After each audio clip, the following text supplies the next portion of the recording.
YouTube, you already know what it is, baby. We're back on the ghetto tripod. This time I fixed the lighting, but we're still on the ghetto tripod. Had some feedback last time, my last video, that the lighting was just making too much glare. But yeah, you know, we're still repping the ghetto tripod though. But lighting's a little bit better. But I make no promises for improved quality of videos, just because I'm super busy. But let's get into it. I got a spicy Genesys Blue Eyes deck profile for you guys. I've been cooking for weeks on end, like from the last points ban list for Genesys to the most current point ban list for Genesys format.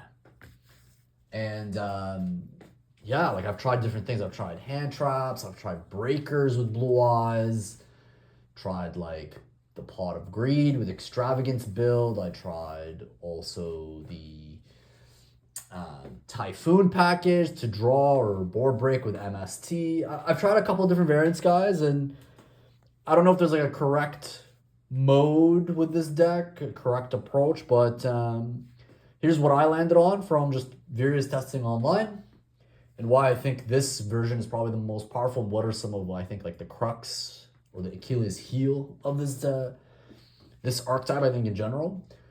But yeah, it's a really fun build. I definitely think Blue Eyes' new home is Genesys for sure. Just because even if you have access to the Link 1 and to the advanced format, it's not that competitive. Like there's no edge really to the build, unfortunately. But definitely a really viable list that I've got for you guys for the Genesys format. So let's get right in. So it's a 40 card list. And there's several packages that kind of come to fruition in everything that you're going to see here. And I'll talk a little bit about the decision-making behind these cards, the ratios, and also what costs points, and where I'm basically looking to invest my points for the type of strategy that I'm running. So for the Blue Eyes package, we're maxing out on the Sage. No explanation needed. This is your best starter, just because you don't have a Link 1. You don't have the Spirit of Blue Eyes just because it's banned in Genesys. We've got 3 Maidens. This is also your top, what do you call it, the starter. It's just as good as Sage. I think, this deck does need its normal summon. I'm playing 2 Kaiba-Man, and I'll get into the ratio why later. And then 3 Blue Eyes White Dragon. I know it looks weird that we're maxing out on Blue Eyes and then we're only choosing to play 2 Kaiba-Man, but bear with me. You'll see in the later package, which is a Primite package, of why you need to kind of cut down a little bit on your normal summons, right? Like, theory dictates you should only have around 6 normal summons in your deck. I didn't want to go up to 9, so I cut this guy down to 2, and I have 2 Primite Dragon Ether Barrels as well in this build. But yeah, that's it for the monsters. The cool thing about the monster selection too is more than ever now, guys, you're going to need to use the Sage hand effect where you target something on the field, you send this for cost, and then you send that for res, whatever's on the field, and you special Blue Eyes, and then Maiden comes flying out the grave. That approach is going to come a lot more frequently in Genesys, just because you don't have access to the Link 1 to be able to dump Blue Eyes or get it out any other way, shape, or form. What's nice too about the Kaiba-Man in conjunction with your Maiden is, let's say you open Maiden, you go Maiden for True Light.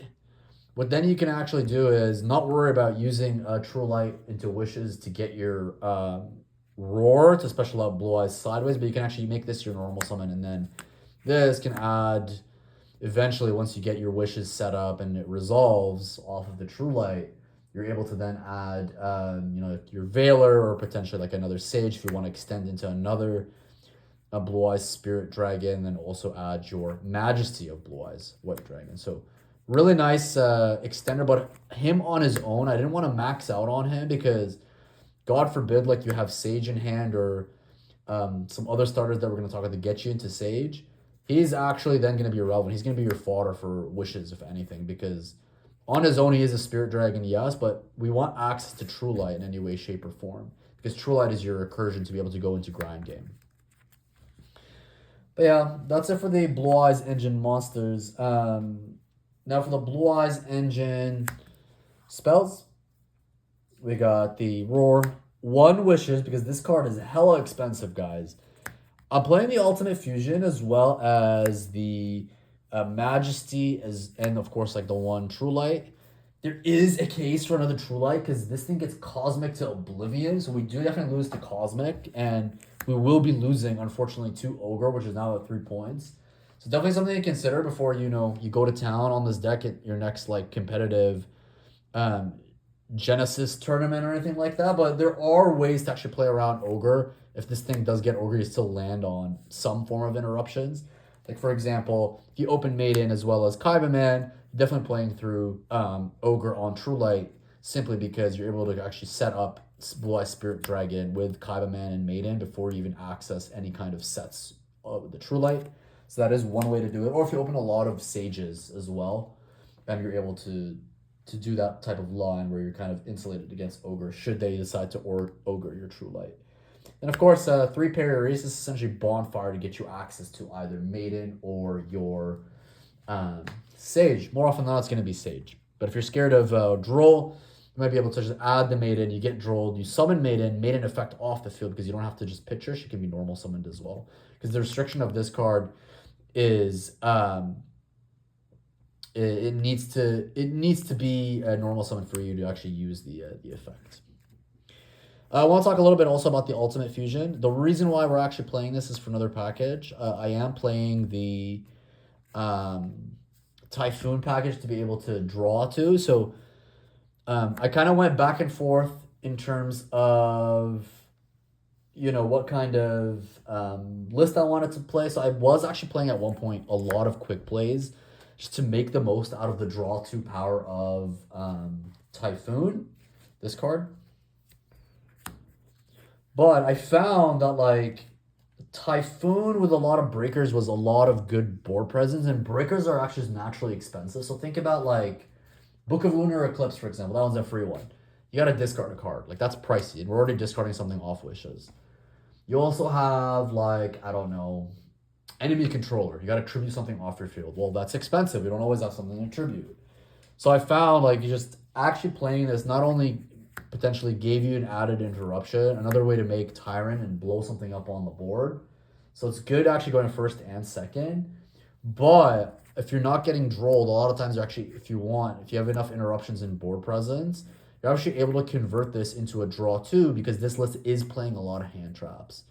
One of the things I realized, and this is really, really important part of the video, so you guys stay tuned on this one, like stay connected here. Like this is the biggest takeaway of the video is Blue Eyes in advanced format back in the day, like Alliance Insight format, it did really well because we were able to set up a very minimalistic board. It was like Spirit Dragon, Seals, maybe even that, maybe just Spirit Dragon, Drill Beam, and then we had like 2 to 3 hand traps in hand, like Nibiru, Purge, Imperm Set, whatever it may be.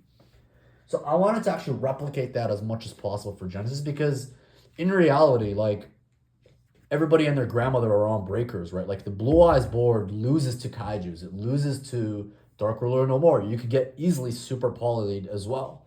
So there was just way too many cards that people were opting to play in the Genesys format that made having too much board presence for any given deck, for that matter, that you're playing in Genesis, way too much of a risk, in my opinion, to actually succeed on a competitive level. So my end board is literally 1 to 2 Spirit Dragons, maybe a Drill Beam, and then just hand traps because they can do whatever they want to my board. But I don't think after everything's said and done in terms of when they're trying to like piece apart my end board in such a slow format as Genesis, that they're actually going to be able to get past the fact that I might have a Nibiru in hand, a Purge, a Mourner, a Veiler, what have you, right? At the end of the day, the whole point of this deck is we want to survive turn 1. We want to survive turn 1 and then be able to go on the Crackback, True Light, bring back all our Blue Eyes monsters, go into Tyrant and Spirit, and then go into our Synchro Praise to basically do a little bit of a beatdown tactic in battle phase with some of the extra deck options that we've opted to play. And I'll show you guys that in a second. So this is actually your in-engine requirement to be able to convert it if you have enough board presence to a draw 2 to hand traps. I'm playing a small yet mighty Primite package. So 2 Ether and 3 Drill Beam. No load. Load is expensive. It's at 33. And again, I really wanted to prioritize, a multi-layered approach to playing this deck. I want to have a decent amount of board presence, good quality interruptions on the board, whether it's Drill Beam and Spirit Dragon, which is 3 interruptions on the board anyways. But I also wanted hand traps because they can do whatever they want to my board, but they cannot work through the hand traps, right? And that's true in all of Yu-Gi-Oh, guys. It's true in everything advanced format as well. So I chose to play this because it at least gave me the option to loop the Primite Drill Beam. Should I have opened one copy of this and then maybe like started off with a Sage or a Maiden turn one, then on the crackback, it allowed me to actually reset the Drill Beam off normal summoning this because, really like your best normal summon and starter is always going to be Sage because you just do not have access to the Link 1 in the Genesys format. But yeah, I realized like Ether needed to be somewhere in the list, and I couldn't max out on it simply because he does conflict with your Kaiba Man, and he also conflicts with your Sage. Like, let's say you open Kaiba Man, Ether, Sage. You're going to normal summon your Sage, and then one of these two is going to be your follow-up, right? It gets interesting where, let's say you just open Ether and Maiden. The good news here is you'd start with your Ether, set your Drill Beam, then just go Maiden, full Blue Eyes combo. What also could happen is you open up like this, all three of these. Your Kaiba Man, your other suboptimal normal summon.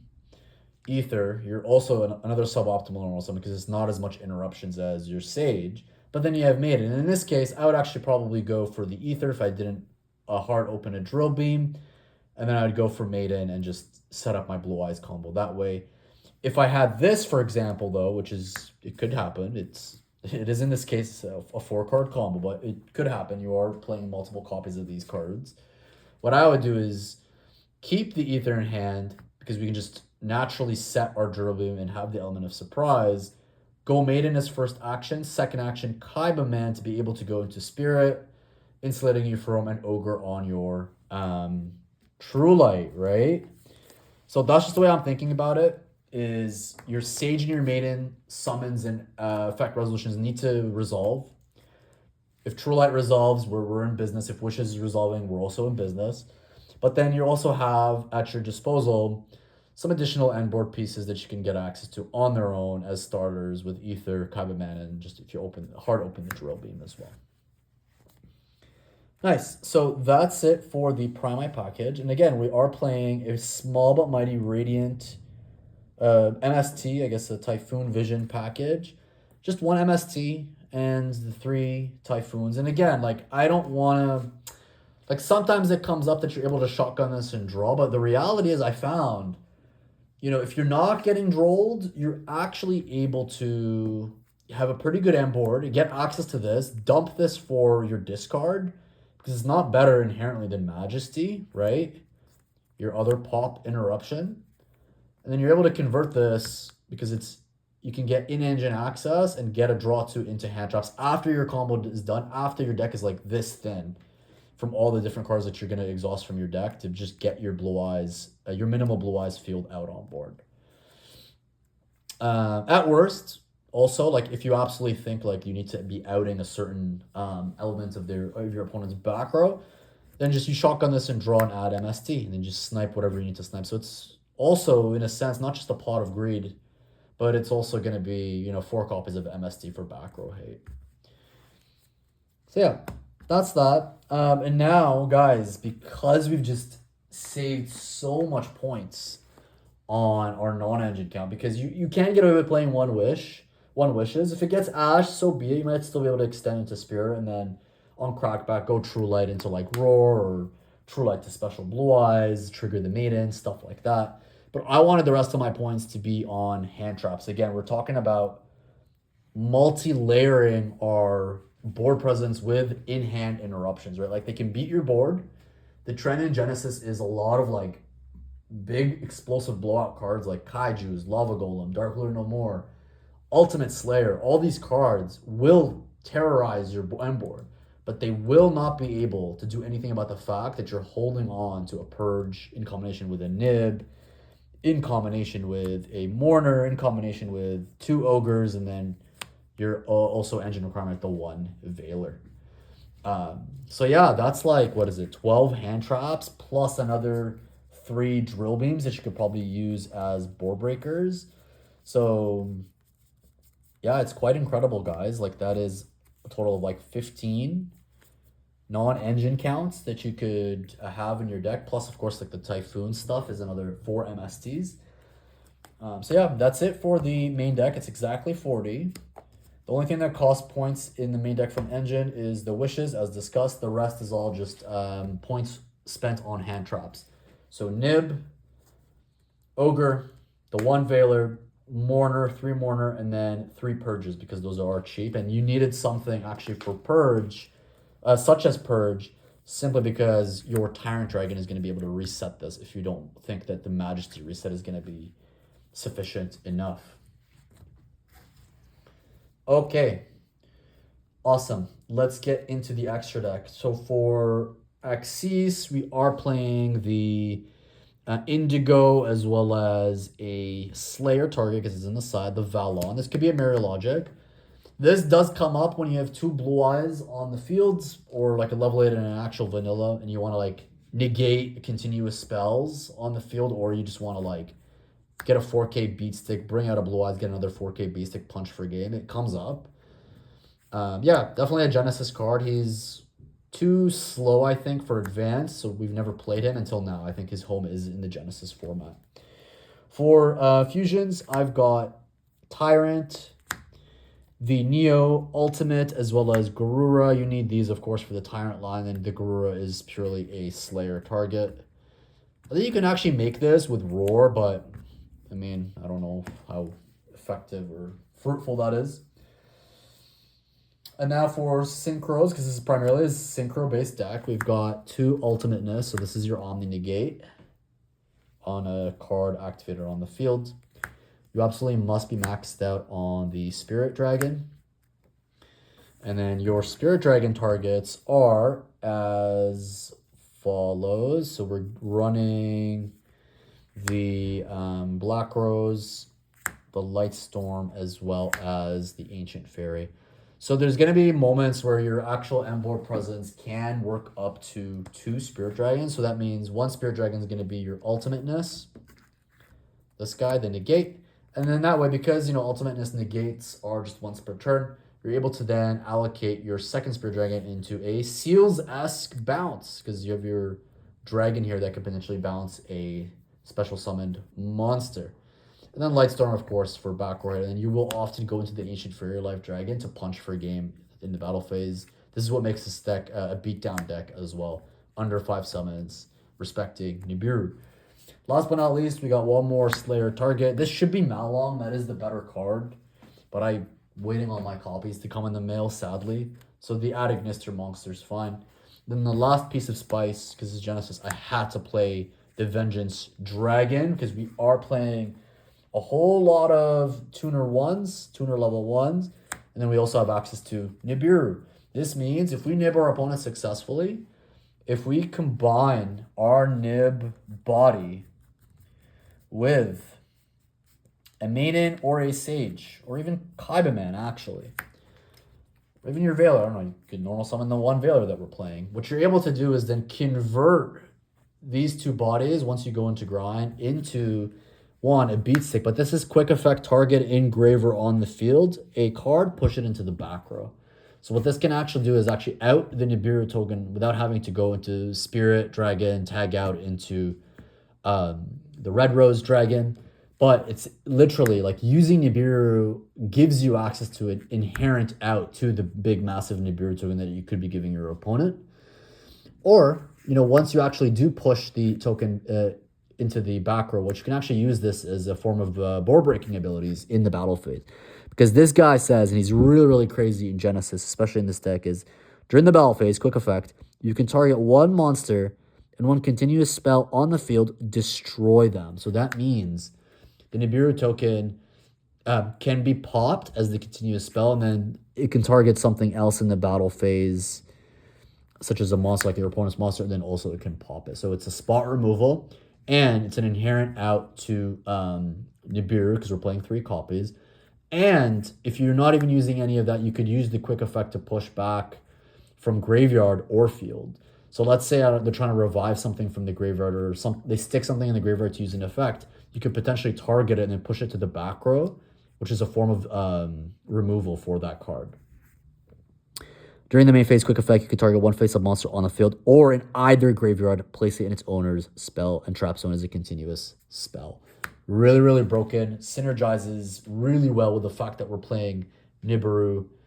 And yeah, it's just a fantastic, fantastic card through resolving Nibiru.